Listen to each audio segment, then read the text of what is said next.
സംരക്ഷിക്കാൻ തുനിഞ്ഞിറങ്ങിയ റഷ്യയ്ക്കാകട്ടെ അമേരിക്കയുടെ ഭാഗത്തു നിന്നും കൂടുതൽ പണികൾ കിട്ടുമോ എന്ന ചോദ്യമാണ് ഇപ്പോൾ ഉയർന്നു കേൾക്കുന്നത്.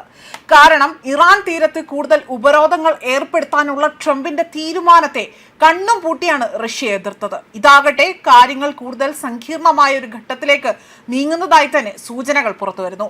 ഇത് ആഗോള സാമ്പത്തിക മേഖലയെ ദോഷകരമായി തന്നെ ബാധിക്കുമെന്ന് വ്യക്തമാക്കിയ റഷ്യ സംഘർഷം ലഘൂകരിക്കാൻ മധ്യസ്ഥതയ്ക്ക് തയ്യാറാണ് എന്ന് പോലും അറിയിച്ചിരുന്നു.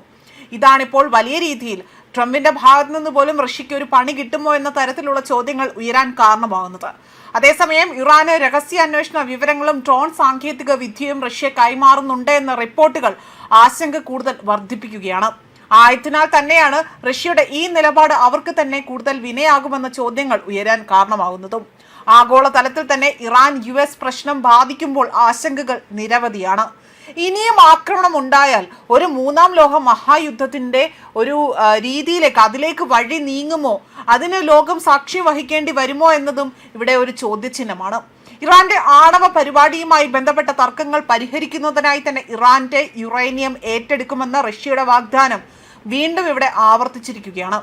നേരത്തെ ഈ വാഗ്ദാനം മുന്നോട്ട് വെച്ചിരുന്നുവെങ്കിൽ പോലും അത് സ്വീകരിക്കപ്പെട്ടില്ല എന്നും, എന്നാൽ ഇപ്പോഴും സഹായം നൽകാൻ റഷ്യ സന്നദ്ധമാണ് എന്നതാണ് ഇവിടെ അറിയിച്ചിരിക്കുന്നത്. മേഖലയിലെ സമാധാന ശ്രമങ്ങൾക്കായി തന്നെ ഗൾഫ് രാജ്യങ്ങളിലെ നേതാക്കളുമായി തന്നെ റഷ്യൻ പ്രസിഡന്റ് വ്ളാഡിമിർ പുടിൻ നിരന്തരം ചർച്ചകൾ നടത്തിയിരുന്നു. സംഘർഷം ലഘൂകരിക്കുന്നതിന് മധ്യസ്ഥനായി തന്നെ പ്രവർത്തിക്കാൻ റഷ്യ തയ്യാറാണ് എന്നതായിരുന്നു ഇവിടെ റഷ്യൻ പ്രസിഡന്റ് വ്ളാഡിമിർ പുടിൻ ആവർത്തിച്ച് അറിയിപ്പുകൾ നടത്തിയത്. അതേപോലെ തന്നെ ഇറാൻ തുറമുഖങ്ങളിൽ ഉപരോധം ഏർപ്പെടുത്താനുള്ള അമേരിക്കൻ പ്രസിഡന്റ് ഡൊണാൾഡ് ട്രംപിന്റെ തീരുമാനത്തെ രൂക്ഷമായി തന്നെ വിമർശിച്ചുകൊണ്ടായിരുന്നു റഷ്യയുടെ വരവ്. അമേരിക്കയുടെ ഇത്തരം ഏകപക്ഷീയമായ നടപടികൾ അന്താരാഷ്ട്ര വിപണിയെയും ആഗോള സാമ്പത്തിക മേഖലയെയും അങ്ങേയറ്റം ദോഷകരമായി തന്നെ ബാധിക്കുമെന്നതായിരുന്നു റഷ്യയുടെ ക്രെംലിൻ വക്താവായ ദിമിത്രി പെസ്കോവ് വ്യക്തമാക്കിയത്. അതേപോലെ തന്നെ ഉപരോധങ്ങളെക്കുറിച്ചുള്ള കൂടുതൽ വിവരങ്ങൾ പുറത്തു വരാനിരിക്കുന്നതേ ഉള്ളൂവെങ്കിൽ പോലും നിലവിലെ സാഹചര്യം അനിശ്ചിതത്വത്തിലേക്ക് വിരൽ ചൂണ്ടും എന്നതായിരുന്നു അദ്ദേഹം വ്യക്തമാക്കിയത്. അതേസമയം യുദ്ധം ആരംഭിച്ചതു മുതൽ തന്നെ ഇറാൻ സൈന്യത്തിന് ആവശ്യമായ രഹസ്യാന്വേഷണ വിവരങ്ങൾ റഷ്യ കൈമാറുന്നുണ്ട് എന്ന റിപ്പോർട്ടുകൾ ഇതിനു മുൻപേ തന്നെ പുറത്തു വന്നിട്ടുണ്ട്.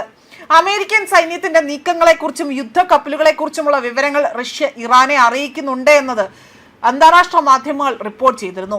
കൂടാതെ തന്നെ യുക്രൈൻ യുദ്ധത്തിൽ ഉപയോഗിച്ചത് അത്യാധുനിക ഡ്രോൺ സാങ്കേതിക വിദ്യകളും റഷ്യ ഇറാൻ സൈന്യത്തിന് ലഭ്യമാക്കുന്നുണ്ട്. അതേപോലെ തന്നെ നയതന്ത്ര തലത്തിൽ സമാധാനത്തിന് ശ്രമിക്കുമ്പോഴും സൈനിക തലത്തിൽ ഇറാന് റഷ്യ നൽകുന്ന പിന്തുണ അമേരിക്കയും സഖ്യകക്ഷികളെയും ഒരേപോലെ തന്നെ ആശങ്കയിലാഴ്ത്തുന്നു എന്ന വിവരങ്ങളാണ് ഇതോടൊപ്പം തന്നെ പങ്കുവച്ചിരിക്കുന്നതും. ന്യൂസ് ഡെസ്ക് കർമ്മ ന്യൂസ്.